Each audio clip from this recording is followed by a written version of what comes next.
let Coach Salee open with a opening comment, then we'll take questions for Shelby Justice and also Brandy Woody.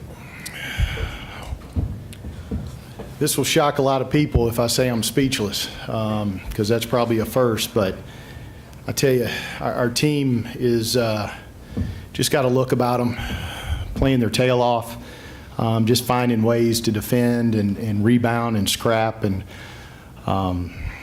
just couldn't be prouder of them. And you know, wins are always relative, and when you play a team like Bowling Green, with the players they have, you start with Haffel and move to Rogers and all of them. I mean, to get a win over a team that good that's had the season they've had, just makes it all the more sweet. And so much respect for that program. And I told them after the game they got a lot of basketball left to play. I fully anticipate them playing deep into the NCAA tournament, and they deserve that bid, and they're good enough. There's no question about it, and we'll be rooting for them. So just a big-time win. I'm proud, you know, as a coach, when you get to live weeks like this, you know, it's better than any trophy, any net, any accolade you can ever get, to be around kids like this and to see them focus and play the way they are is a ton of fun right now. So we get to play one more, and I think after that game tomorrow, they're going to kick us out no matter what. So we might as well leave it all out on the floor and see what we got. Questions for Brandy and Shelby? Shelby, when did you know you had it? Probably later in the second half when we just had that look in our eye, like this is our game, like this is what we've worked for all season and all preseason and everything like that. And we just looked at each other and we're like, it's time, let's go get it. When did you feel it personally? I mean, when you started knocking down shots in the first half, kind of take me on your ebb and flow of emotions as the game goes.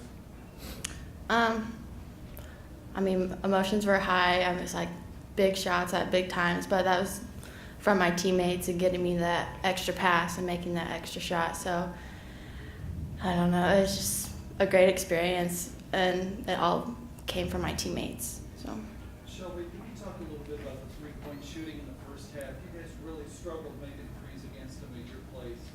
Different shots, better shots, or just shots that were falling today? Probably shots that were falling today, but we've been getting in the gym, getting shots up, so that leads to making shots in contests. So Did you guys think about the way you guys struggled with threes in the first game against PG, or is that? I don't think we did. We just let it fly. Bottom line is just that defense, 9 steals, you know, how to hold them under 33% shoot. You know, defense wins. Yeah, I mean, that's what we focus on at the beginning of the game is defensive discipline, and obviously today that's what we had. And to beat a team like Bowling Green, you have to have discipline on the defensive end, and obviously it went in our favor today. Brandy, where's your confidence at from the last thing you said when you walked off the podium yesterday? Because, I mean, that's the kind of thing that you really feel deep down inside when it comes out like that, and then to go out and back it up today. Be careful what you say right now. You guys have to be feeling pretty good, though. Oh, yeah, I mean, beating a team like Bowling Green, I mean, after I said it yesterday, I'm like, I probably shouldn't have said that. But, like, I mean, that's the confidence that my team's playing with right now. And, I mean, from top to bottom, everyone has confidence. And when you have confidence, you know, you can beat teams like Bowling Green. So. Brandy, when you talk a little bit about the offense in the second half, making all those threes in the first, it seemed to really open up things, especially for most players. And it looked like that was where the offense was geared in the second half. Yeah, I mean, when Shelby's shooting like she is and Britt's knocking down shots, I mean, they're so worried about them that they forget about gap help and that kind of stuff. So it opens up the lane and definitely opens up for our post, and so they can go to work and for me to drive and kick or drive and finish, whatever it may be.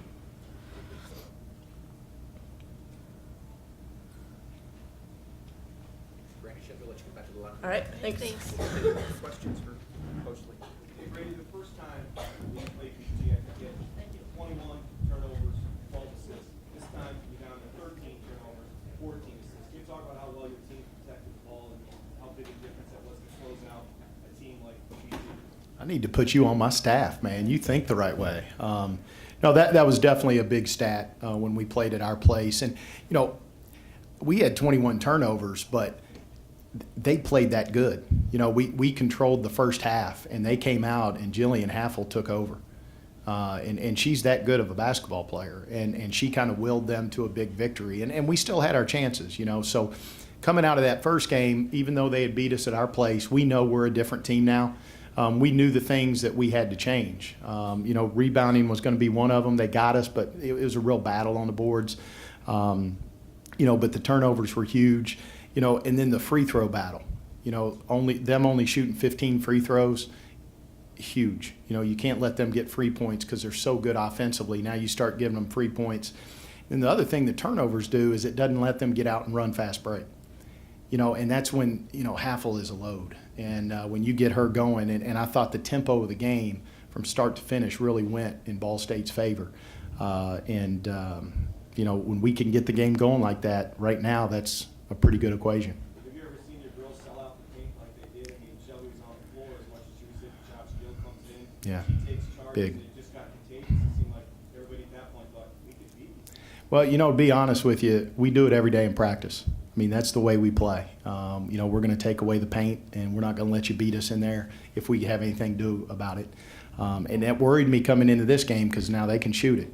And let's face it, they had some looks, and they missed them. I mean, I'm not going to sit up here and puff my chest out and say, oh, my game plan was that. You know, I mean, you know, it's a big stage, and we had some kids make some, and it's really, when it comes down to this, it's almost that simple. We made some shots, and, you know, I hate it for them that they didn't, but I only get to root for one team today, you know, and those kids I have so much respect for, and I know they're sick right now, but it doesn't take away from anything they do, and I expect to see their name called and them to play a couple rounds into this NCAA tournament. Coach, it's talking about the backcourt, 50 points as a 7-3, that's got to be outstanding. I know when Ball State aside, that's when your guards are really did that. No, you're right. You know, when we make shots, and it sounds simple, but when we make those outside shots, we go from good to really good. You know, when we struggle to shoot it, we can still get you in the paint. We can still get Natalie going, and we've got some other weapons. But, man, when we spread them out like that and we can shoot it that well, holy cow. You know, and again, you score 73 points against a team of that caliber. You know, they're the best defensive team in the league. And so we were doing something right. And I think the biggest part of it was the 14 assists. We were making the extra pass. We had some shots that we gave up and made extra passes, and those lead to really, really good shots, and our kids knocked them down. And again, like the credit is to those kids knocking those shots now. You know, I mean, I don't coach them into making shots. I try to get them in a position where they can, and then they've got to come out and do it. And you know, when you get a team playing like that, man, it's pretty exciting. Coach, the two teams that are left, something much bigger than Akron. Which of those two teams would you rather see tomorrow, and why? You really think I'm going to answer that? Believe me, they both present a ton of problems. They both play similarly. You know, so we're just going to keep doing what we do. The team's going to go back to the hotel. We're not going to watch any of this. That's what we've been doing all week. We're going to go get nice baths and get them fed, and you know, we're going to get a game plan together, talk through it, and come out tomorrow and see if we can't be the toughest team again. And you know, whoever's down on that other bench, I'll hate it for 40 minutes, but I guess the rules say we got to play somebody. So they both deserve to be in that game. They've had great years, and I'm just excited that we're on that other bench tomorrow. Coach, will you talk a little bit about the MAC format? This is their first time on the floor, and admittedly, you guys got the wrong end of this last year. Mhm. Your thoughts about the format? You know, I'm a huge proponent of this format. When I was in the league I was in before this in the OVC, I'd like to think, a big part of getting the same format there. I think that the Bowling Greens and like Toledo last year, I think those teams deserve the best shot they can have to get to the NCAA tournament.